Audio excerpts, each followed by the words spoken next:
What is the inner Earth?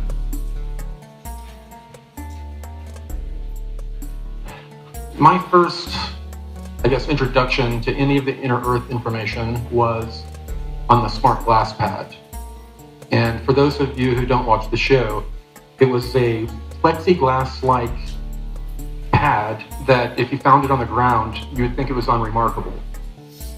But there was a bioneural interface component that worked with it, where it would show you what you wanted by thinking it, and would show you in your language, and you would get three-dimensional displays off of it.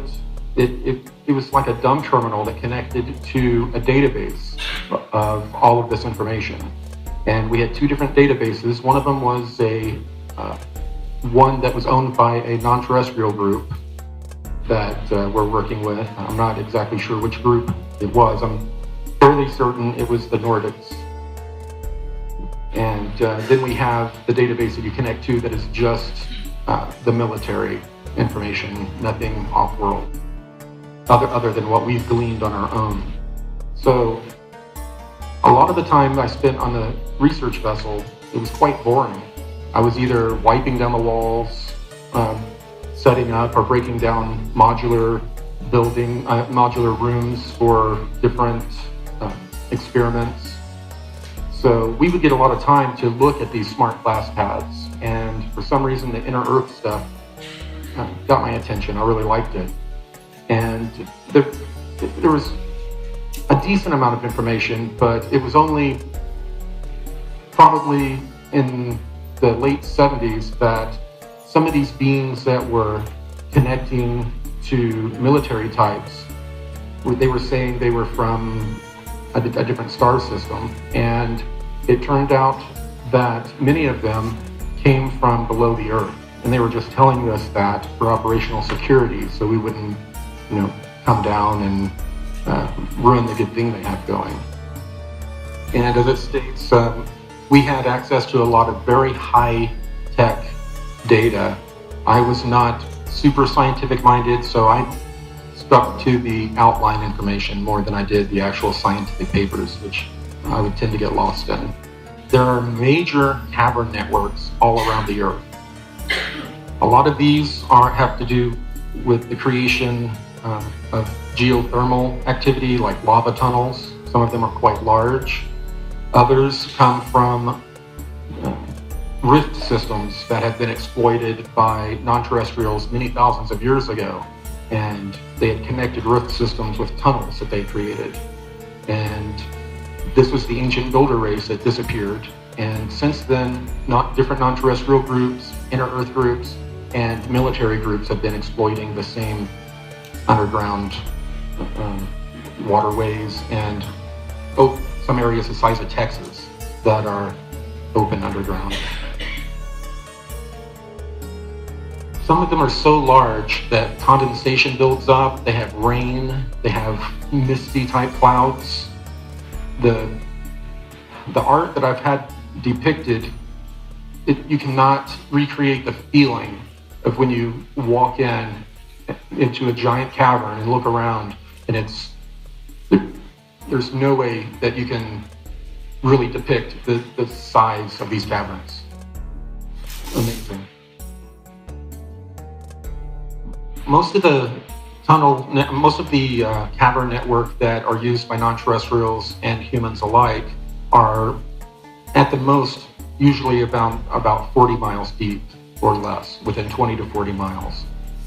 Interestingly enough, there is some sort of UN law, just like if you go out in the middle of the ocean, you're in international territory where certain laws don't apply. They've written laws like that for space, but also if you go a certain depth in the Earth, after you get a certain miles deep, you're in international territory. You're not, if you went directly below somewhere in Texas, I can't remember how many miles it is, but once you get to a certain point, you're not considered to be in America anymore, and American laws do not apply. That's why they do a lot of their unacknowledged, as Stephen Greer has said, programs is another way of saying illegal. they're not legal. So people that are bound to keep secrets in unacknowledged programs, these are illegal programs, and they shouldn't be held accountable for leaking that information, in my opinion.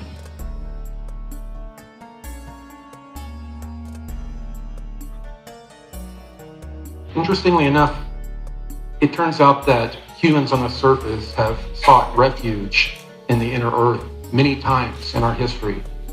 Some of the documentation that I saw on the smart glass pad and imagery that was shown were sort of ancient Aztec looking structures that had been abandoned long ago that were inside these caverns, not super deep, fairly close to the surface, where it was obvious that thousands of people had lived there for a protracted amount of time, most likely to allow the surface to return to normal. And what I later found out was that different inner earth groups, different non-terrestrial groups, were rescuing groups of people on the surface and bringing them under. And it was part of this this grand genetic experiment. There were over 22 different genetic experiments going on the planet. So they are protecting their experiment, their investment. It's kind of like doing an emergency backup so that they don't have to start over again. They found a lot of interesting life below ground. Most of it's been, a lot of it's been reported, but there are some that it would seem like a sci-fi movie. Giant, not exactly mushroom looking, but fungus that give off blue light. Some of them give off like an orange light, green light. There are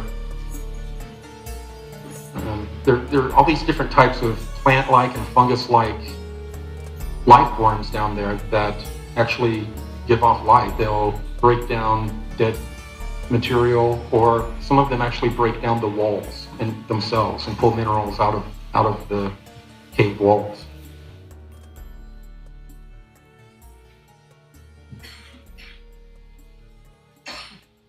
Now, what was really interesting in some of the imagery, there were huge cavern areas where it looked almost like a greenish sky. But what it turns out is that all along the ceiling was this lichen-type matted material that was absorbing the rock and turning as a waste material, putting out bioluminescent light. And it wasn't enough to where you could see super well, but it was almost like wearing a pair of the goggles that the military used for starlight amplification.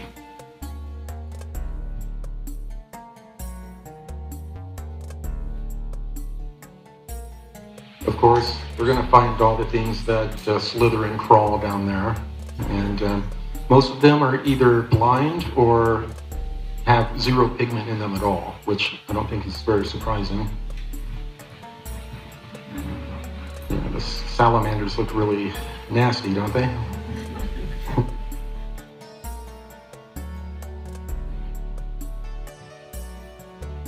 So we have, a lot of different types of life, plant life, that is very interesting. But of course, then we start moving up to things that think and eat and breathe the way we do. On Cosmic Disclosure, I talked about this first being that they would see a lot. They had red reflective eyes, large eyes, very pale, human. They're obviously a human group that had come down during one of these cataclysms and never left, and then started to adapt. Supposedly they're very stealthy. You're very rarely going to see one. You might hear them, and if you catch them with your light, you're going to catch a very large pink-red iris on them. But for the most part, they're hard to catch. Unfortunately, in the military expeditions, when they would go down, they would want a closer look at a specimen. They would terminate it and then get a closer look. And unfortunately, the ones that I saw had been shot and were being videoed as they were being pointed at, and the ribs, and they were showing, unemotionally just showing the being they just shot. There are tall black reptiloids that control different areas below ground, and they seem to have their own agenda. A lot of them have mainly been seen in the Middle East and northern Africa type areas underground. Now, there was a comic book that came out a long time ago. It was can't remember the name of it now. They were talking about these very elephant-looking inner Earth beings they call the Darrow, that were very aggressive, very negative toward human beings. And I had actually seen information about them while I was in the programs. I happened to be 2 years ago at the Conscious Life Expo, before I had become public at all. I went and saw Jupiter Ascending with David Wilcock. And we're sitting in the chairs, and this being pops up, and it looks so similar to the imagery I'd seen. I was like, I slightly was like, whoa. But if you see David tell a story, it's like I had a mild seizure next to him or something. He likes to over-animate everything. But that movie had some interesting disclosure in it from a very dark perspective.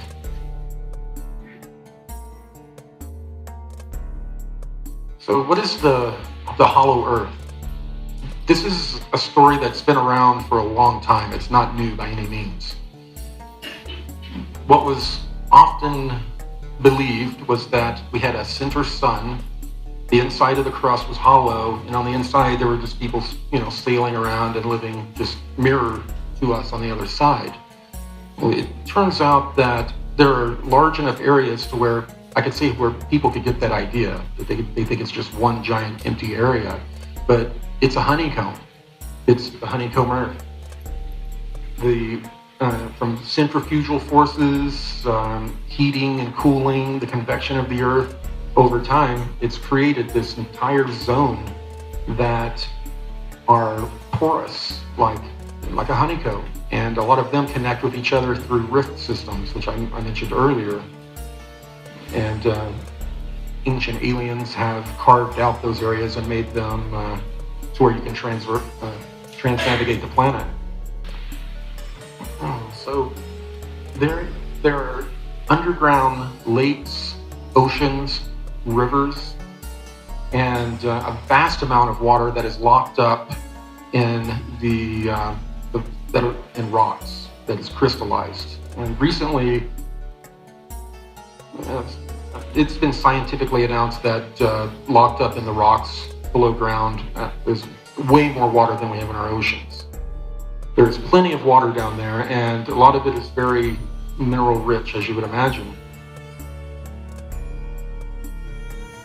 These underground rivers it's pretty amazing how we have submarines that are navigating these underground rivers. Could you imagine being the Lewis and Clark that discovered and mapped out those areas? I'm sure there's plenty of information about people lost, some harrowing experiences doing that. The legend of Agartha, it really became popular during the 1930s and 40s. The Germans loved it, I guess that area of Europe. And they didn't think of it as a fanciful story. They believed it to be fact.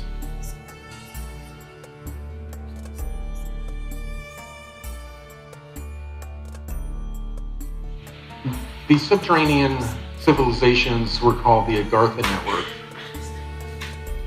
And many times, as I mentioned earlier, these subterranean groups, they would come up and masquerade as gods or angels. And as we became more sophisticated, their story had to be more sophisticated. Then they began to tell us that they came from different star systems. There are definitely other beings from different star systems that look very similar to them that are visiting us. So a lot of people think that I'm trying to say, well, people from Andromeda or this are lying. we just know that they were lying to humanity about where they were from, because they were worried that if we found out where they were, we would come down and invade, which I can't disagree with.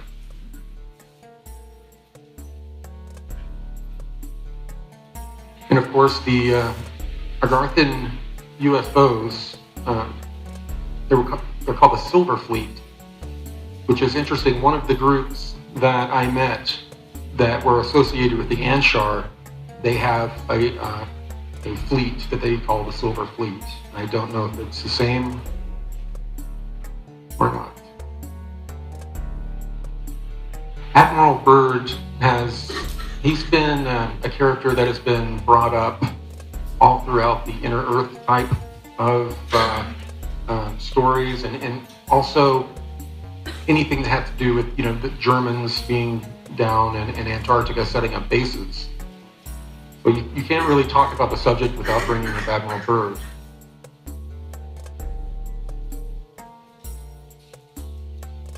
A diary came out at one point, and there's a lot of controversy on whether it's true or not. You have people that are ready to do battle with you either way. So I do know that in the programs that they stated that that part of his information was not accurate, that he had an actual diary that talked about that should come out someday, and after full disclosure, that talked about moment to moment everything that occurred on this trip down during Operation High Jump. But according to, and it's interesting that in recent excavations, I'm getting ahead of myself, that they're finding prehistoric animals down in Antarctica. Because in this book, he is stating that they started to see mastodon and woolly mammoth type beings. So there has to be some sort of truth or information seated in this diary that is giving us some information that we should pay attention to, at least.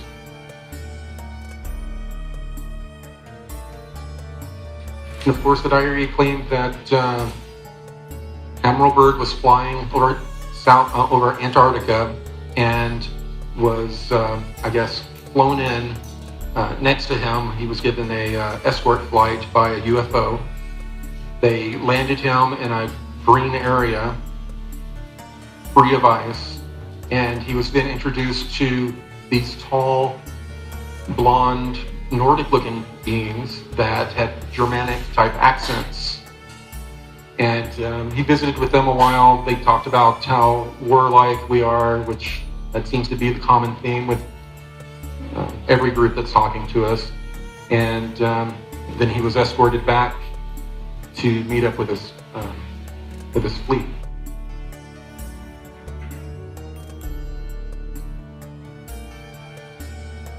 I guess everyone's heard about the Nazis, and they were obsessed with the ancient information and how it could tie in to them and their conquest. They were going all through the Himalayas, going to these monasteries that hadn't seen another human being other than the people watching it in hundreds of years, went in with their machine guns and looted the places, and came out with some very interesting scrolls that looked exactly like a schematic for making spacecraft. So that they got a major head start with some of the information that they located. Now, while they were there, they found out that, and they were interrogating these priests and monks, they found out that these monks were claiming to be in contact with an Inner Earth group, and that they were protecting their secrets, and it seems that finally the Germans were able to, through these people, meet these Inner Earth groups that very well, a lot of people think they're the Inner Earth groups, but I'm pretty certain that it's this Nordic group, this ET Nordic group that's been trying to work against the reptilians for millennia for not necessarily control of the Earth, but to try to help us fight back.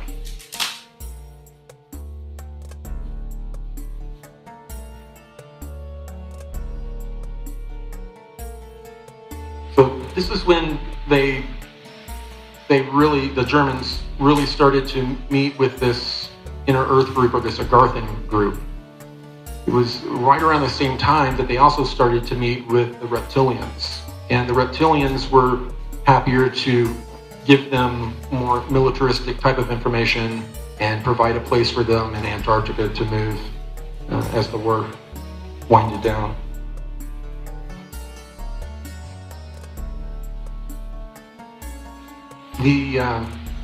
The reptilians invited the Nazis into an area that was once an ancient civilization. The Germans moved right in. They were cataloging the information that they were finding, but they were just mainly worried about setting up a submarine military base very quickly for the fleeing elite of Germany.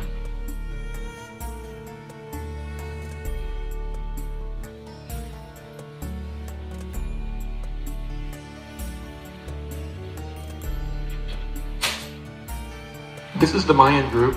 This is really the first group I really ended up getting introduced to.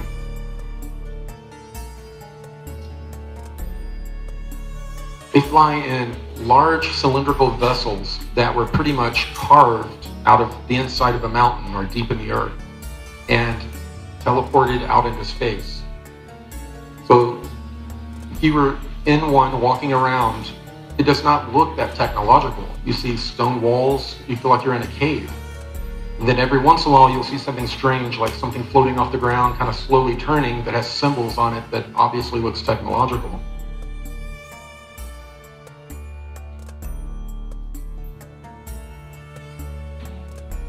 Back before I really started talking to David about all of this, and all of this came out, I had recently had a detached retina, and I was having surgeries from it. And after one of the surgeries, I all of a sudden started recalling a lot of the real negative things I was forced to do, a lot of really bad stuff that a lot of us were forced to do over that 20 years. And I was just about suicidal. I was in bad shape.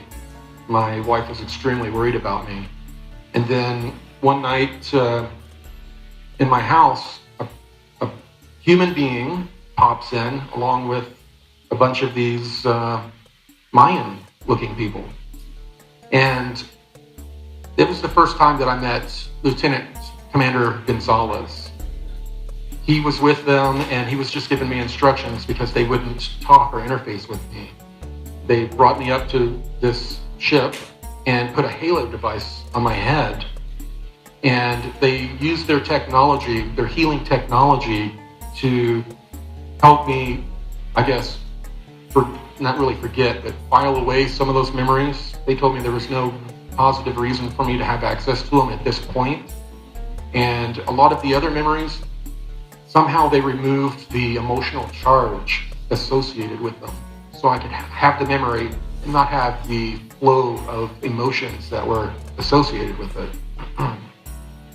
This helped me quite a bit. If they hadn't done that, I never would have gotten to the point to where I would have been able to, talk so openly about this information.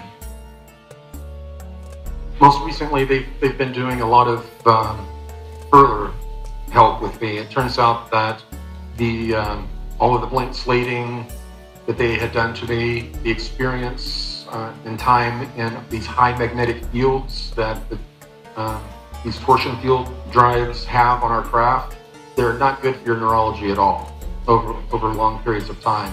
So a lot of people, when they come out, they start having weird purple tunnel type neurological issues all over, memory issues.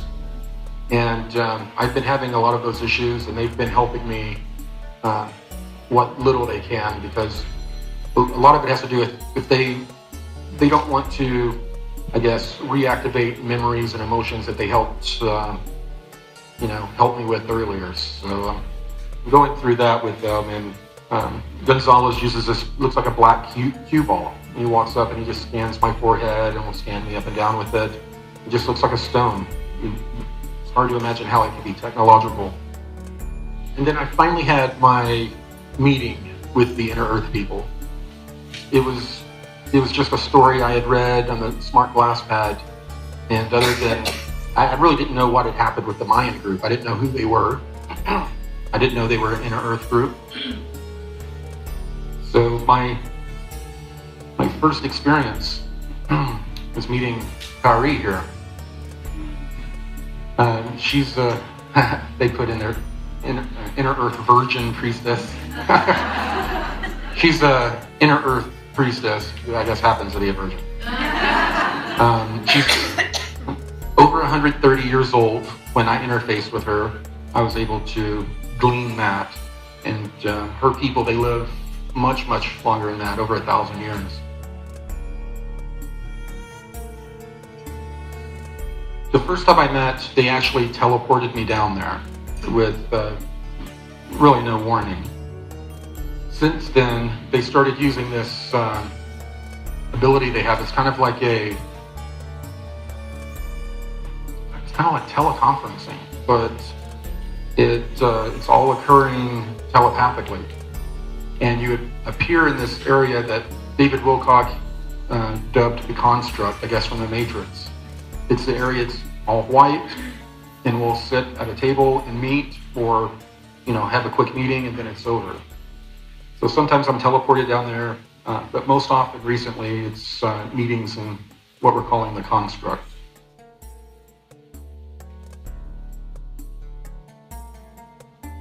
I met 7 different groups when I was down the first time, and the fact that these 7 groups were coming together was unprecedented. They don't normally associate or work together, but a lot had been going on with people from Earth using new scalar type of weapons and striking deep in the Earth to try to get to them. And they were having some issues with some non-human groups that they do battle with from time to time, that things were starting to get hot for them. So they were meeting as sort of an emergency kind of meeting. And the Anshar group had a Saturn symbol that they wore. And depending which group they were, they had a different stone in each area of the amulet.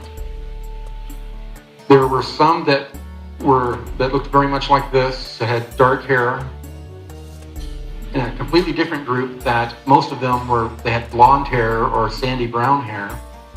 And then the third group that Kari came from, that they were almost albino, completely white hair, and they had blue eyes, and they were all very pale. And their eyes are just barely larger than us. Every once in a while you see a person that has just very large eyes and they get your attention. I mean, it's only that mild of a difference. This group here, a lot of, since I've announced them and talked about them, a lot of people have had negative energy feelings from them. This group is mostly based, believe it or not, on Venus. And they have enclaves here on Earth as well, but they're sort of militaristic, and they're very serious about guarding the treasures on Venus. So that's what they do. But the other inner Earth groups seem to also, I wouldn't say didn't like them, but they didn't really seem to trust them. Kind of kept an eye on them. And then we had a very Asian-looking group. Now, a lot of people, they've seen on the internet this mission that supposedly happened, to where they went to the moon, found a craft, and then found beings in stasis inside of them. And one of them they dubbed the Mona Lisa. She had a bump here on her forehead, and a lot of people are thinking that they could be from the same group. And I don't know, she'd been in space and in stasis, if that was real, for a long time. They look a little bit different than that. They had a very strong Asian look to them. And there was another group that had, kind of like how under your skin you see your vein, the blue vein. All of their skin was that exact same color. And they had more of a kind of a look from like they were from India or that area.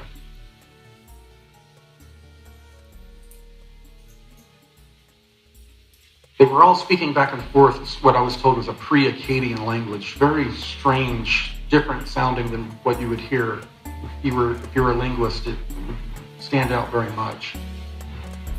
And there was an African-looking group that had a very strong, loving presence about them. You could really feel it. David was surprised when I told him about this because there are a lot of aspects of the people in the secret space program that are prejudiced. They have, I guess, issues, and they were trying to convince David that outside of the planet that there are no African-looking people, which is absolutely wrong. And this is the Anshar group that I've gotten to know the best.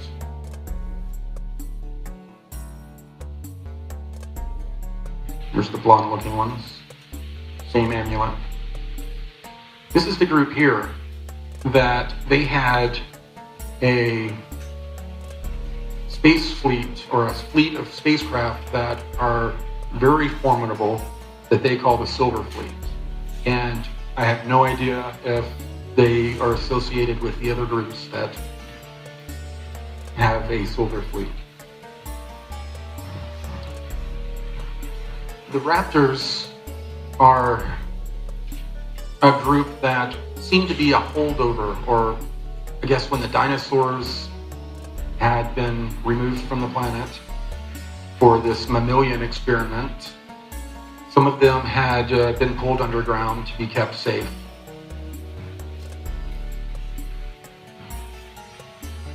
They're a remnant of the dinosaurs.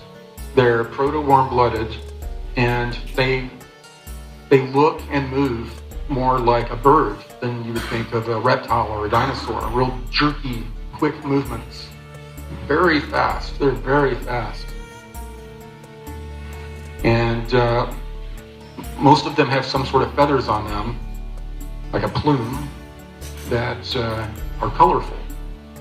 Some people think that this could be behind some of the Quetzalcoatl kind of feathered serpent stories from the Mayans. Could be. I'm not sure about that myself, but they do inhabit a lot of Central and South America. They've taken over a lot of areas, including some crystal caverns that these inner Earth groups used to use as libraries, and they lost access. And here's the ones we love to hate, the reptilians. People know more about them than just about any other race. But there are a lot of different types of reptilian types of beings. Some of them are rather short, like 3.5, 4 feet tall. They have a head shaped like the guy there on the right. That's kind of a gray alien kind of look. They kind of look like gray aliens. And a lot of people that have been abducted by them or have had experiences with them have thought that they were picked up by the Greys when it was actually this group.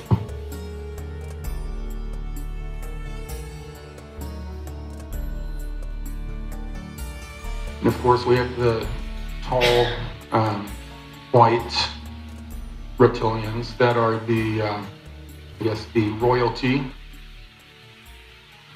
These beings they're incredibly telepathic.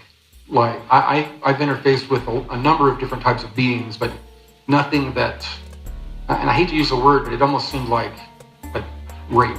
They grab your mind, they force you to experience what they want you to experience, and it's a humiliating experience, and it drains you. A lot of these other beings, they are very give and take in their communications with you, and don't just take you over. A lot of these reptilian groups, they run joint bases with modern humans, and we've been working alongside with them for the Americans, at least since the 50s, when after Operation Paperclip allowed the Germans to infiltrate the military-industrial complex and pretty much take it over.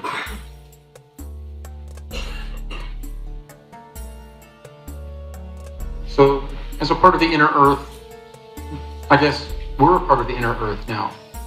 We're setting up deep underground military bases all over the planet, under the ocean, very deep, and we're competing for territory with some of these older groups. A lot of the reason why they've been stating that they're putting all these bases in the ground is for continuity of government, which is a little ridiculous. That's the same reason that they have built these different bases on Mars. They state that they built these for continuity of species instead of continuity of government. If Earth was wiped out, they would have a genetic stock of humans to draw from. As I stated, all these unacknowledged projects go on. Human cloning. Cloning has been going on for a long time. We supposedly didn't discover genetics until, was it 56, around that range? Well, we were working with non-terrestrials doing genetic experiments in the 30s and 40s. So this has been going on quite a bit longer than most of us would think, the genetic part and our involvement in it. We, of course, reverse engineer technology and do a lot of research and development. And they try to keep it below the area where they would be held accountable legally for what they do to a lot of the human guinea pigs. Everyone has probably seen this map. And what's interesting is that these maglev trains, they do run all over the planet, but there's a much older maglev train system that is non-terrestrial. It is larger, and we've accidentally cut into it, drilling holes a few times. And, they run us out and tell us, don't come back. But there is a much, much larger underground tunnel network that the non-terrestrials use.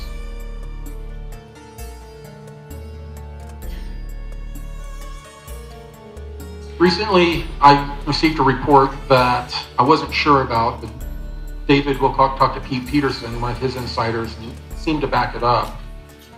After the election, a lot of these bases, FEMA-type bases, were supposed to be turned over and to the next administration's leadership. A lot of these people refused to do so. They locked the doors and said they weren't coming out. So we sent in Marines. The Marines went down and took forever to break through all of the concrete, the rebar, this reinforced steel. And they were told, once they broke through, to give everyone in the base one opportunity to surrender. If they refused to surrender or responded violently, they were ordered to wipe out all inhabitants, to wipe out everybody. Unfortunately, they did not completely brief a lot of these Marines that they might run into non-terrestrial beings. So a lot of these guys, they were really freaking out. They had a lot of problems because they went in, it was bad enough that they were having to kill all these humans, but now they were face to face with 8-foot-tall devils. And they were doing battle with them. Of course, we eventually, took the bases, but these soldiers, I've heard, they did not take it well, and they have not been recovering well from it.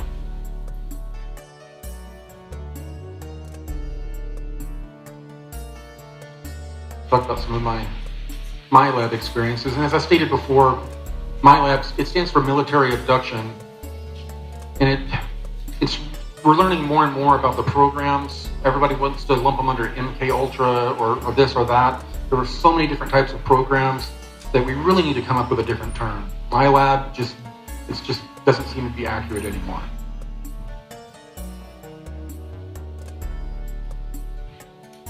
Once I was identified as an intuitive empath and brought into the MyLab program, when I was at school, they started picking me up in a white van and driving me for almost an hour to Fort Worth, to Carswell Air Force Base. That base has a lot of history going back to even Roswell.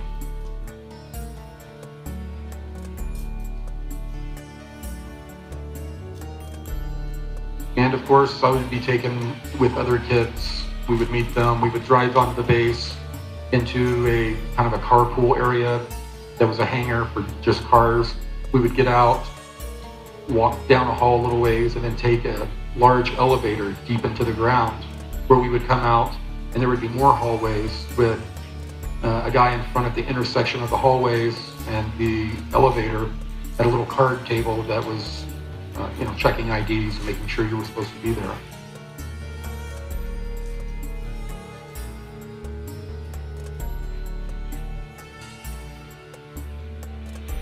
But, they had, and it didn't turn out that the base, the wing commander knew what was going on. I ended up talking to someone that served closely with him, and they didn't believe me, and then I described the base where I was driven, and they were shocked. The tunnels that I went to, they had been in them. They said they were they were built during the Cold War era, and they were shocked. At this point, this is when they started to acclimate us to extraterrestrials, and we're trying to deprogram this natural fight or flight response we have. And I haven't really seen that it can be totally deprogrammed. I mean, right now, if I'm not expecting a reptilian or one of these other beings to appear here, if one appears, I get overcome with a fight or flight response. And just about everyone does, especially if they don't look like what we would consider benevolent. We have a visceral reaction. They were trying to program that out of people as much as possible, and us as children especially.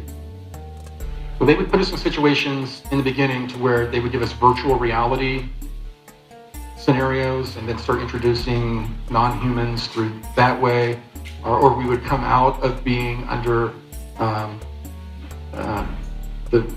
that type of technology, and when we went into the remote viewing session, or the augmented reality session, there would be like 3 or 4 guys sitting at a table. And then we would come out, and as they were unhooking us, you'd be looking around, and all of a sudden there would be a gray alien sitting at the table. And no one would say anything about it. They would just, get you all unhooked, and then you would walk out. And they started to acclimate us like that.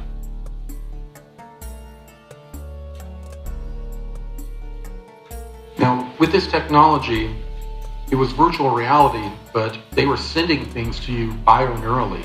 There's a place in your back where all the nerves cross, kind of like where the 2 little dents are in your back. And they have these 2 nodes that stick out. You lay against it, and they stick against your back, and it will send data to and from your nervous system through those areas.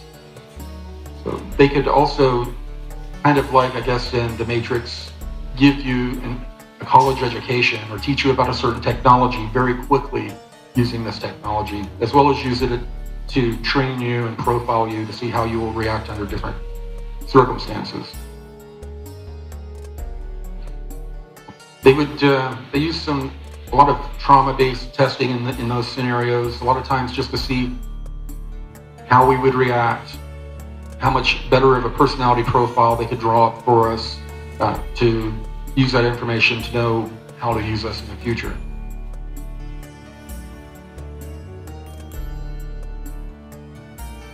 At one point, we were taken to a crystal cavern.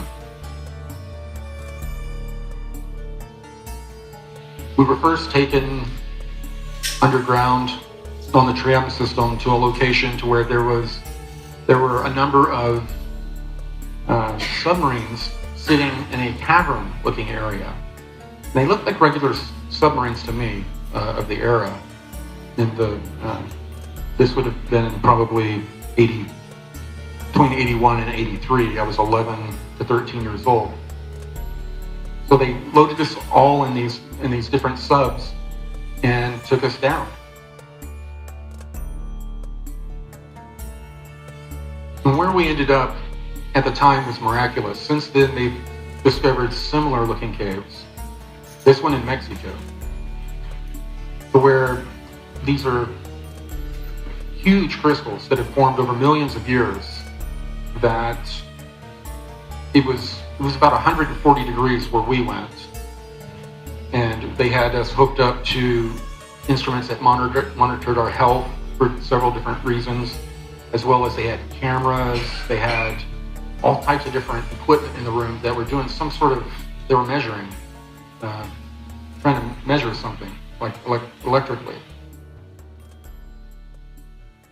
And I told the story in Cosmic Disclosure about how they wanted us to try to interface or psychically connect with the crystals, that they warned us not to physically touch the crystals because the crystals could harm us or we could harm the crystals, that we were just to reach out to them. And when I did so, I started to see this pink kind of aura around the crystal, and I got a download. I really couldn't, it was just too much information for me to try to do a little stop in time to look at the picture. But when we were recently going over this information for the graphic novel, I remembered not really in the middle of all of this, but kind of back, was a very tall being in a similar suit we were in. And I could just see this part of their eyes, but between the top of their lip and their forehead. And they had very large, pale blue eyes, and their skin was alabaster white. Interesting. I think some of the work that I'm doing with Gonzalez with my memory and trying to fix some of the neurological issues, I'm starting to trigger information that for some reason they didn't want me to have.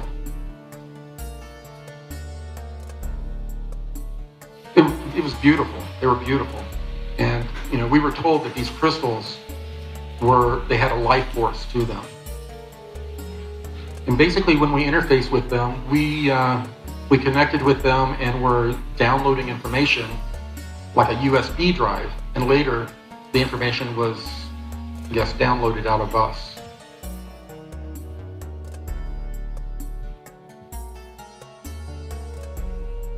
Of course, as protocol, at the end, we were all debriefed as a part of them also removing the data from us, and then we were blank slated and sent back up to the surface, where we soon got into a white van, were driven to school, and then our parents picked us up.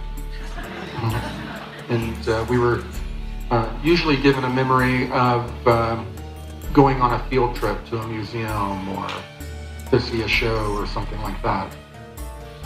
The screen memories seem to fade away very quickly for me, and about 3 to 5% of the people. For some reason, about 3 to 5% of the people they use these technologies on, they're just unsuccessful, at least for very long. The way I've explained it is that, how do we have memories from past lives? Our physical brains were not there to record the information. Well, obviously, we have since I was in the IT field, we have a physical hard drive and we have a virtual hard drive. And everything we experience now and in other lives are backed up to that virtual hard drive. This physical hard drive can be messed with. It can be reformatted, it can be reprogrammed, but the information that is up in the cloud, I guess you would say, can't be. And if they remove information from your physical hard drive, there seems 3 to 5% of the intuitive empaths, there seems to be a automatic download or type of thing that occurs where the information starts coming back and they're unable to erase the information permanently. This is the first time I went down to the Anshar area down in the inner earth. I was brought down. There was a bright flash. I wasn't expecting it. I was laying down, and all of a sudden I find myself, I'm laying down on a floor in a completely different environment. All of a sudden it's cooler. I can smell and kind of taste minerals. I hear kind of echoey type of sounds. I was not where I was when I went to sleep. and I was in the middle of this room, and I saw people guarding doorways, kind of off in the distance. And at that point, Ari Gonzalez and a small delegation approached me, and I was still pretty nervous. They then brought me to this cleansing room, which was close by, and it was because we were on holy ground, I guess you would say. We had to remove the clothing we were wearing and cleanse ourselves in this pool. And for them, it was not that big of a deal. But I was probably about 60 pounds heavier, and all these people looked like vegans. So first off, I wasn't real excited about taking my clothes off. And Gonzalez wasn't making it any easier. I was kind of trying to hide the best I could, and Hari comes walking up with towels and the tunic thing that I was supposed to wear, the robe. And as she was walking up, I was kind of using him in between us to block. And he saw what I was doing, and he got a real devious smile on his face, and he took one giant step back. So she gave me the robe and the little towels and left, or stepped back away, and then I was guided through doing the embarrassing cleansing ceremony. Once I had the robe on and I kind of shrugged off that experience, we headed towards the actual meeting.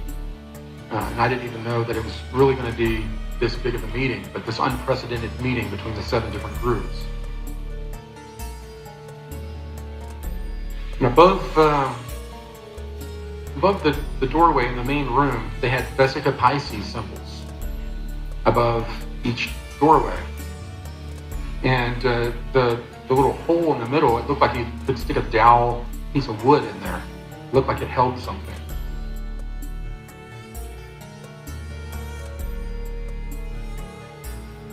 One of the symbols I saw a few times was there was a large gold star, and next to it a smaller red star, both of them with 8 points. And it ended up being on the main table when I walked in for this meeting. And they had this is very accurate, by the way, the placement of it all. And this is when they started really speaking this pre-Akkadian language. And that's when they started also discussing what a threat our scalar weaponry had become to them, and how we were basically seeing all these underground bases weren't doing the intelligence to find out whose they were, and when we were attacking them, we weren't distinguishing between them. We were just, oh, there's one, hit it. And it was causing them a lot of problems.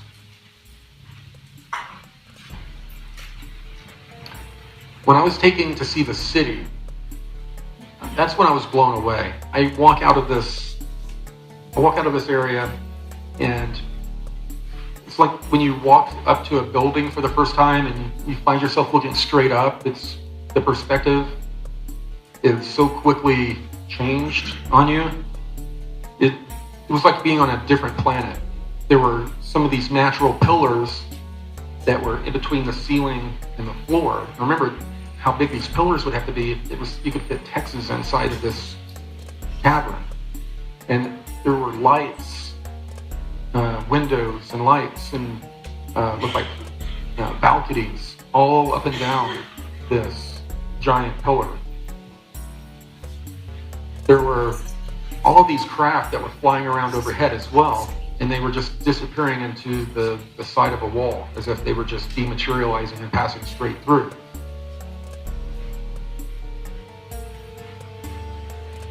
And they had egg-shaped craft, cigar-shaped craft, and irregular flying saucer type craft that were flying, and it looked like kind of like a highway.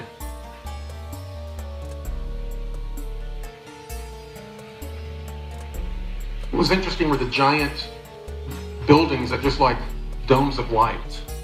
I didn't get close enough to see what they were, but they were very large, about the size of like a football stadium. They were very large. Later, I got to see this very similar type of scene. I was flown in one of the egg-shaped craft over the city and through the wall on a recent expedition. Well, what do the Anshar eat? They're definitely not carnivores. They very much into eating vegetables and fruit that are grown in a certain way, a very high vibratory way. It's interesting how important that is to them, having high vibratory food. When Thierry told me that was a very important part of this journey that most of us leave off. We'll work on the, somewhat on the physical part, but we'll work on the spiritual part. We don't realize that we hit a glass ceiling until we can get our physical bodies on the right vibration for what we're putting in it. This was a huge area. I mean, these crops were enough. I mean, they could feed millions of people.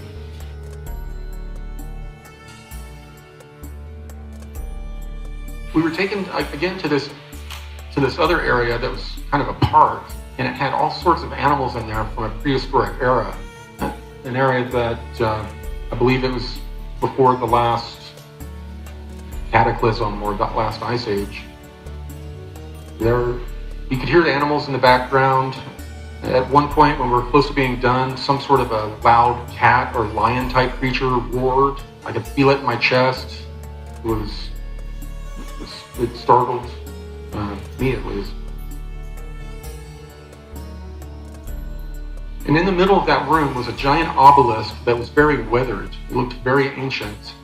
And directly above it, towards the top of the cavern, was this giant plasma ball that was putting off the full spectrum of light that our sun does. And during this time when I had just delivered this information, and David Wilcock got that real shocked look on his face I've seen a million times now, and dug around and pulled out a file and then displayed it to all of us at Cosmic Disclosure. And it was his current book cover. The Saturn in the background, a giant glass obelisk with the sun above it, a plasma ball above it. It was a really weird correlation. My trip there ended with me being brought to the libraries. When I arrived there, completely different look. Everything, all the stone was white and polished marble. And when I first arrived, there was a large, skinny gold arm sticking out of the ceiling holding a crystal ball. And when I told David this, he remembered a story about a pyramid that was found in Bimini underwater, and there was a hand holding a crystal, and the guy pried it out. I guess that reminded him of that story. Now, when we walked through the library, we would see these very old rolled up scrolls.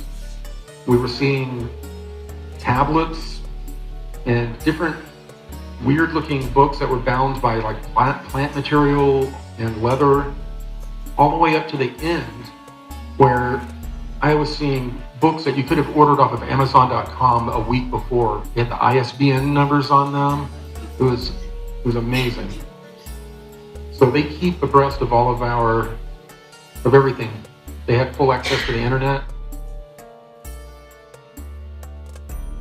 It was down there that Ari was telling me that there's a lot of information that has been out there, and a lot of it about the Anunnaki and all of that is fairly accurate, but that the information very early on had been co-opted by this, Illuminati type faction that wanted to make their religion our religion, so they tried to skew some of the information. Apparently, to these raptor type beings, they had lost access to one of their crystal caverns that had a lot of information that was very important to them, and they wanted access to that information. And Kyrie had heard that as a adolescent, I had been brought down there to interface with the crystals. that was one of the big reasons they wanted to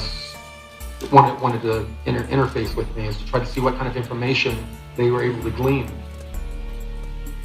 They had one of these old crystals, and they had it in this chamber that they were trying to regrow it somehow.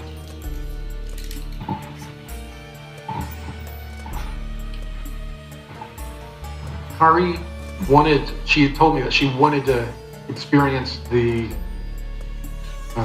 memory I had of connecting with the crystals. I was kind of leery about it.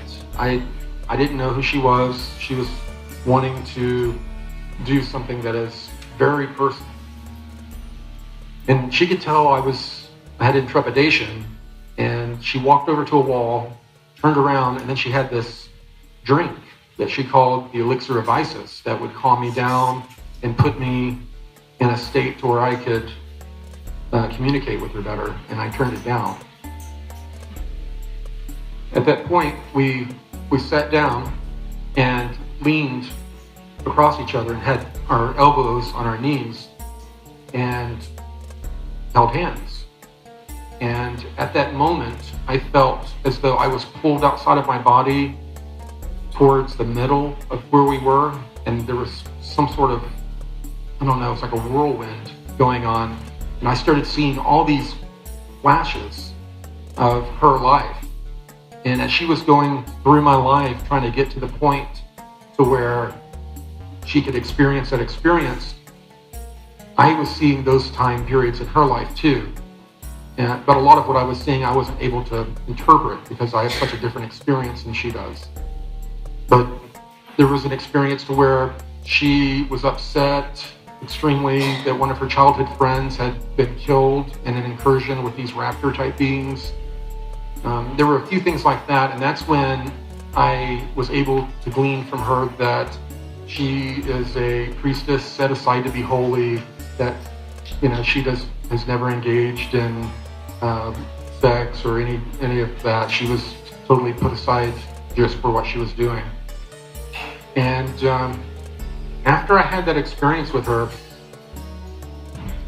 my wife would walk in for months, and I would just be sitting there staring at the wall, thinking about all of the conversations we've had. And very little of the conversation that we had in the library and the information we exchanged in this mind meld have I really reported. I'm still processing a lot of it, and I hope to get it out at some point. But it affected me profoundly. After that, it was very soon after that, I found myself having to get on the high vibratory diet. I was eating corn dogs. I was 268 pounds. And I guess people that saw the show, you saw how quickly this transformation happened. It was almost bizarre. People at Gaia, when I would show up each time, I was so much different. They had problems processing it. A lot of people out in the community are convinced that I've been replaced by a clone. A skinnier clone, yeah. Now the Anshar, they let me know that for millennia, they have been reaching out and interfacing with human beings and helping them channel information that is spiritually enlightening and also information that is scientific that will help us through certain periods.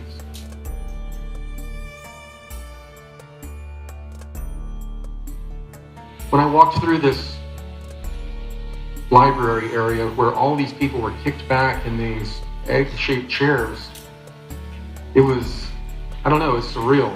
You're walking, you see all these people kicked back, kind of like in meditation mode. A lot of people would love to see that here. But that's when it was explained to me that they reach out, they'll reach out, and a person usually will tell them who they're going to be in the session. Like a person will be there, and they'll come to them, and they'll be like, "Oh, are you blah, blah, blah, blah, blah," from their belief system. And usually they'll be like, "Okay, it's a positive figure. Sure, we'll roll with it." And then they start giving this positive spiritual information or technical information. And not just this group are reaching out. We're in telepathic communication with a lot of different beings, and a lot of them are these like archangel and beings that are in another realm, not physically with us.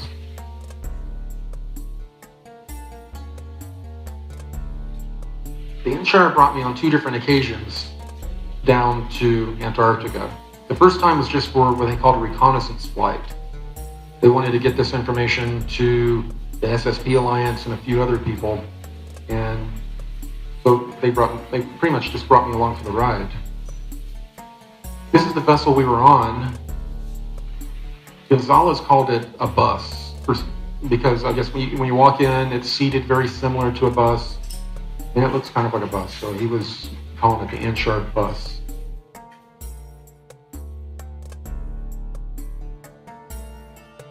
Now, one of the interesting things I was shown is that directly below Antarctica, there is a huge kind of a cavern system that goes in under the water, and then it runs into the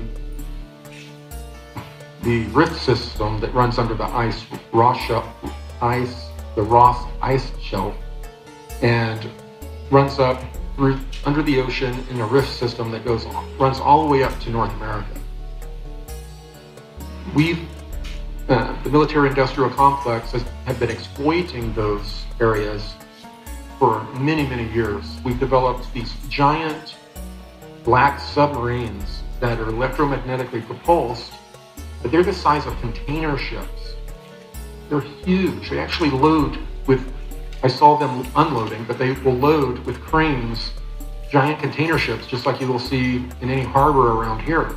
And then they take them under the ground in the water down to various places in South America and ultimately Antarctica.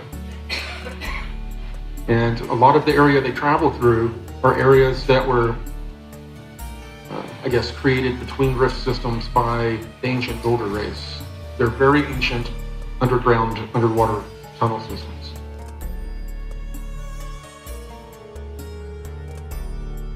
As we were flown in, once I really realized that there was an industrial area under the ice, I learned that they told me not to get lost in the telemetry or the information because the craft we were on was very intuitive. If I would wonder about something, all of a sudden all this data would come up about it. And the experience was happening so quickly, if I would look at the data, I would miss a whole lot of other. So she was telling me the data is being captured, it will be sent to the proper people. Just focus on looking out the window, basically. It wasn't a window, but. And one of the things we saw was a giant in the middle of this sprawling industrial area, obviously built by humans. They had a huge power plant that was, it created power from geothermal. It went into the ground, and the geothermal heat allowed them to create steam, which works a lot like like nuclear power here that we use. There were large buildings and structures. Like I said, mostly what was above ground there looked like a military type base and industrial, like they were building something and excavating something. I wasn't quite sure. A lot of the steam plumes were coming up from pools of water. The water was so hot that it was steaming that was coming out. And come to find out, that's what's creating a lot of these ice caverns, is the geothermal heat coming up. And it's increasing. The geothermal heat is getting more and more active down there. It's raising the entire temperature of the ice shelf by like 1 degree every couple years, which is enough to cause a massive melt at some time in the future if it keeps occurring at that rate. The excavation that we're doing underneath the ice is further destabilizing the ice. And it's a problem right now. It could cause some serious issues if a giant shelf broke off and fell in the water. It could cause tsunamis.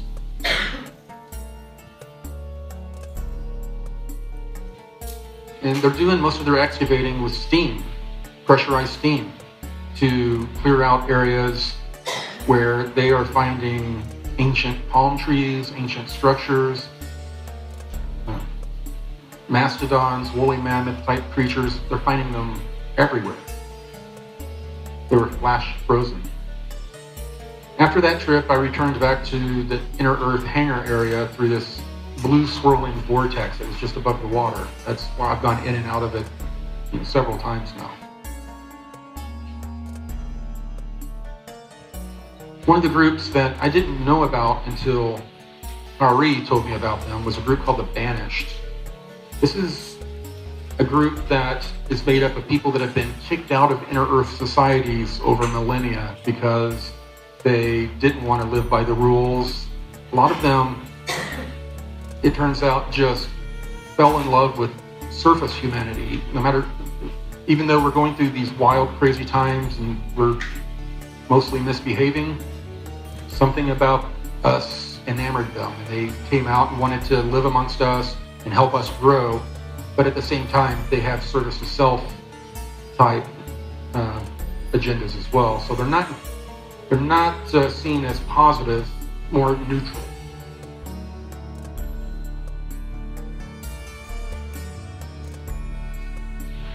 My first encounter with the Banished, I was actually down at Long Island on our trip last year, family trip. I was laying in the bed, and my son was in the bed next to me, and then there was another queen-size bed in the hotel where my wife and daughter were laying. And I woke up, and I see a woman's head above me, and she's looking this way, and then she looks down and realizes I'm awake, and looks surprised, and then she reaches down and just touches me like that real quick, and then it was over.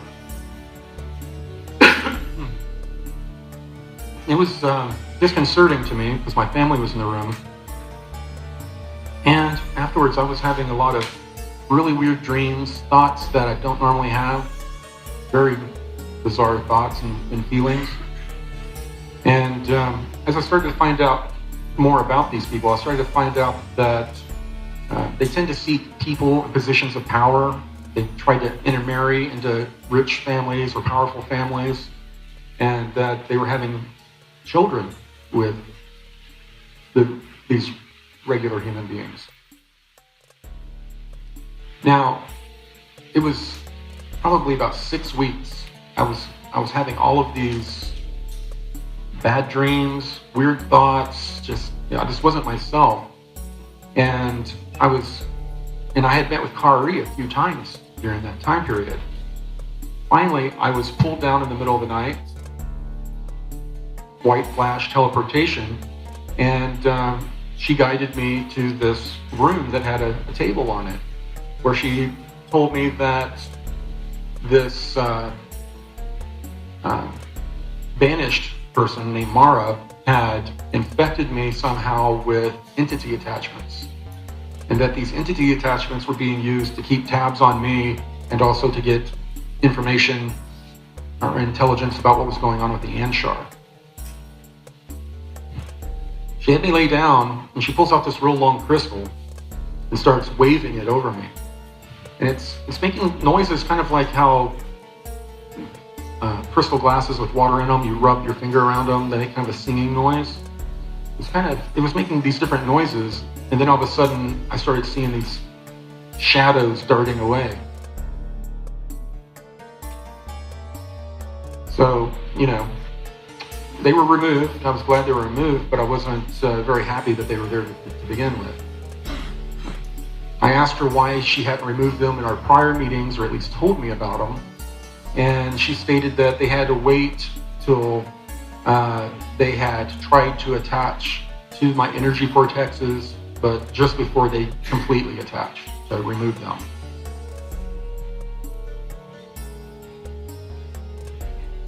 The most recent trip, I was taken down where Gonzalez was already waiting for me, and we were brought down to this different hangar. And this is the time when we got in one of these egg-shaped craft, and they just started flying us through the walls and over the city. I got to see that scene that you saw flying over the city and before we flew through another wall.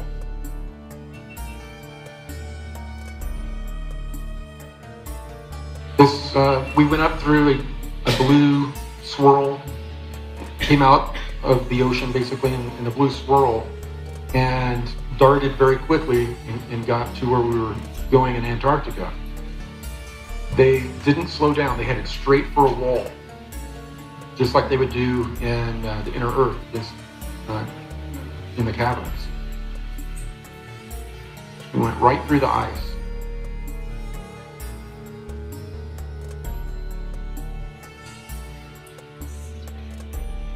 We ended up in a very similar area I'd been to before, a big giant cavern of ice, where about a football field or two away were a bunch of people steaming the ground, digging, and they didn't notice us. I don't know if we were cloaked or not. So Kari was with us, and two of the real tall Asian-looking inner earth beings with the head of crystals under their head, under their forehead. And then Gonzalez and I, and they had us put on these real fine mesh, almost like chain of mail suits. We would put them on, put the boots on, and they would just come together, just mesh together like one piece. And then they had us put on this thing that you put your head in through the front. It was kind of like a fencing mask. And it sealed up behind us, and then a screen lit up, and you could see everything going on around you. It was really amazing. We could see all these bodies that were lined up pretty close to the snowbank that were of all different types. There were some of these, what I've described as the pre-Adamite types with the large skull, 12 to 14 foot tall. And it looked like the bodies had been through something incredible. Some of their arms were stretched out and wrapped around their torsos.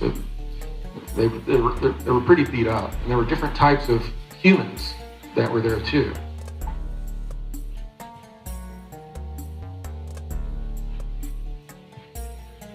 Gonzalez had with him a special core sample kind of tool that we were using to push into these frozen dead bodies to get genetic samples. He was also taking some sort of images as he was taking the sample.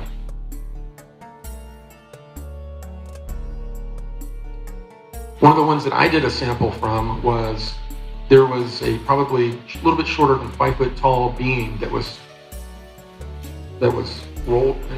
curled up, much like this. And they had a tail that was sticking out, kind of out and frozen. I could see the folds where the tail connects to the back. There were these weird, like, kind of folds of skin. And I had to stick the probe in there and get a genetic sample out for them. But was one of the interesting things is that people in those programs, they were calling this a Pompeii on ice because of the way these bodies were discovered. They were discovered in a very eerie, similar way to Pompeii.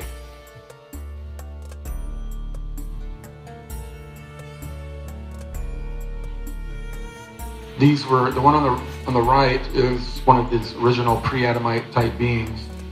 And they had the long, elongated skulls, kind of the fatty pockets on their chests, kind of a pot belly as well, and very wide hips, very interesting wide hips.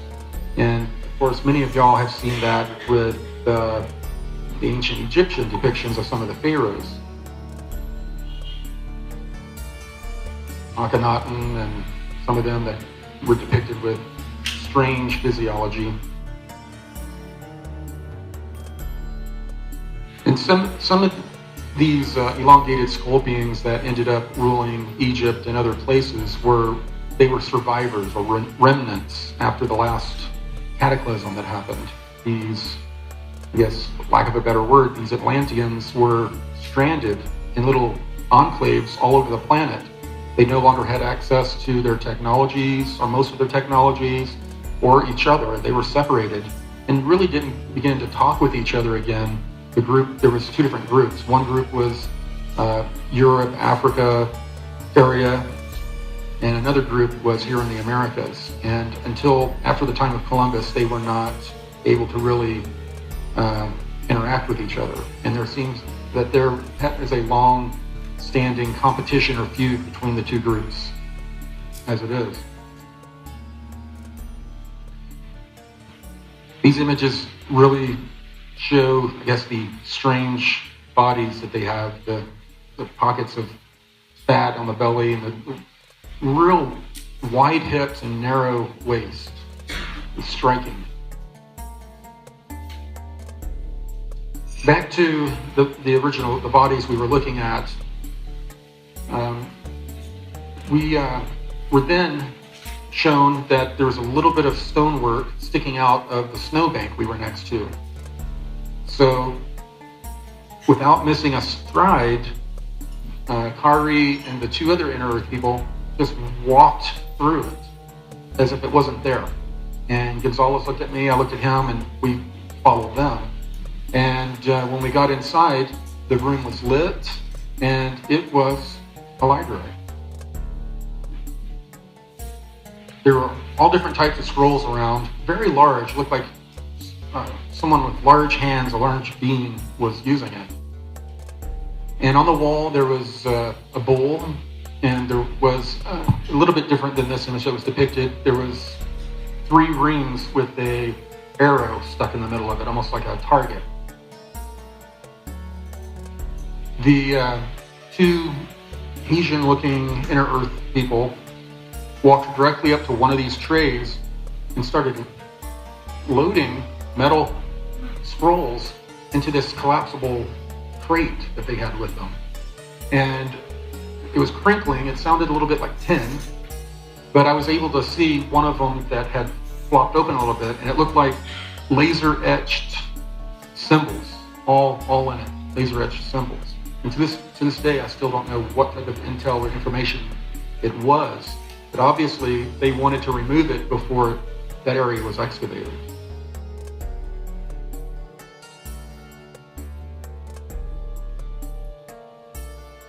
So, how is all this information really important to us? Our consciousness is expanding at a huge rate right now.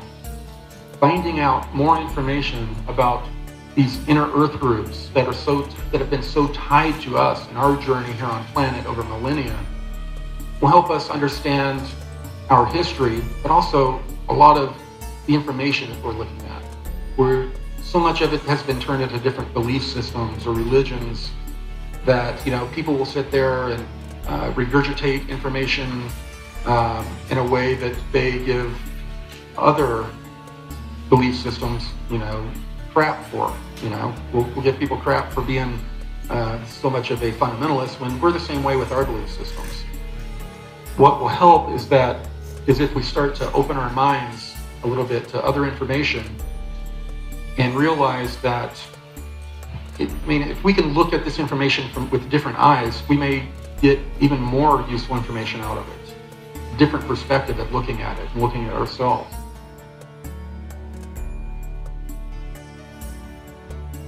Of course, I have to talk about the graphic novel.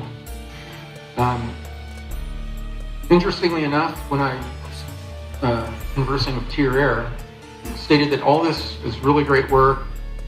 We're planting information to the seeds of consciousness, but they wanted not only me, but all other light workers out there to find a way to not just be preaching to the choir. The people I'm talking to here, you already have a propensity to believe some of this stuff, or believe a version of it. We need to get this information out through our different talents, different ways of art, music, different types of media. And I don't want people to feel like they have to just spread the blue avian message or this information, but I think everyone right now is being pushed to spread this positive information, loving information in a way that will kick in the 100th monkey effect on a larger scale. More and more people they won't know why, they'll want to be more positive. Basically, I was told to do this and get this information to the gaming people, the sci-fi people, that their consciousness is already primed for a lot of this information, but they see it as entertainment purposes only. But if you can get a message into them, why not?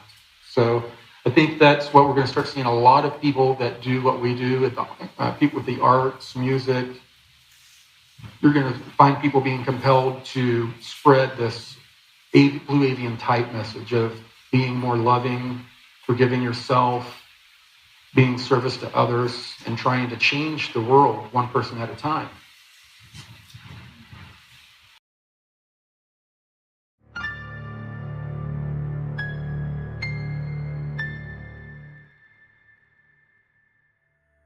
What is their message? Their message for humanity is that we need to become more loving, we need to become forgiving of ourselves and forgiving of others.